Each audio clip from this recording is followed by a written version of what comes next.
Predictability is a cornerstone of foreign policy. Once in a while, you get a nice surprise, but more often than not, it's the same. Case in point, the India-China meeting on Thursday. India's Defence Minister Rajnath Singh met his Chinese counterpart, General Li Shangfu.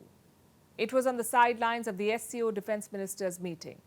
Symbolically, it was a big deal. The Defence Ministers haven't held talks since the 2020 Galwan clashes. So the pictures made for headlines. But the outcome, not so much. India stuck to the same principles as before. Resolve the border first, then we can normalize. Let me quote the Indian Defence Ministry. This is what they said. Development of relations between India and China is premised on prevalence of peace and tranquility at the border. Violation of existing agreements has eroded the entire basis of bilateral relations, and disengagement at the border will logically be followed with de-escalation. And that's a strong message from India. More than strong, it's a clear message. You cannot de-link the border from bilateral relations. Let me explain why. Picture you and your neighbor. One fine day, they extend their compound wall into your property. You stop talking to that neighbor, but they don't seem to care. They want you to forget the encroachment and invite them to your party. Would you agree?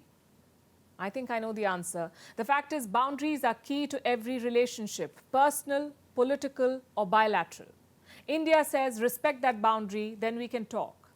What about the Chinese? Well, their statement came much later. The next day, in fact.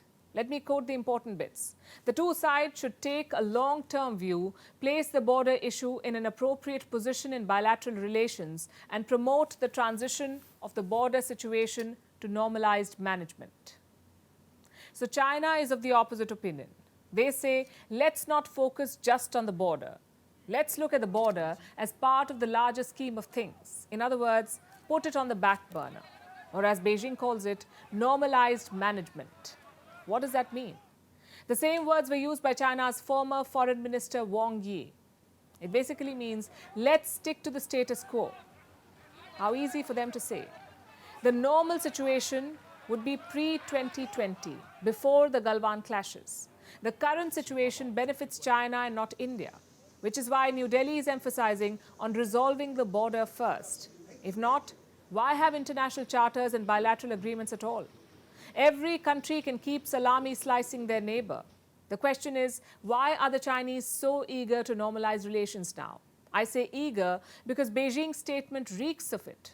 Let me quote again. China and India share far more common interests than differences. The two sides should jointly contribute wisdom and strength to world and regional peace and stability. How convenient. You encroach your neighbor's border, but you want to create world peace with that same neighbor. What explains this Chinese strategy? Two things. Number one, China sees India as a big market. Despite all the tensions, bilateral trade has boomed. In 2022, it was worth $135 billion.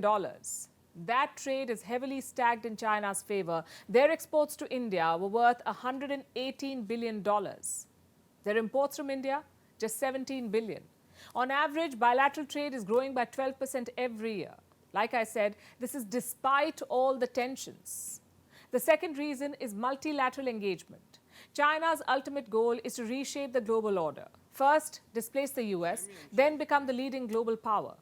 But to do that, China needs allies. It needs multilateral organizations to challenge American dominance. And they are BRICS and SCO, to name a few.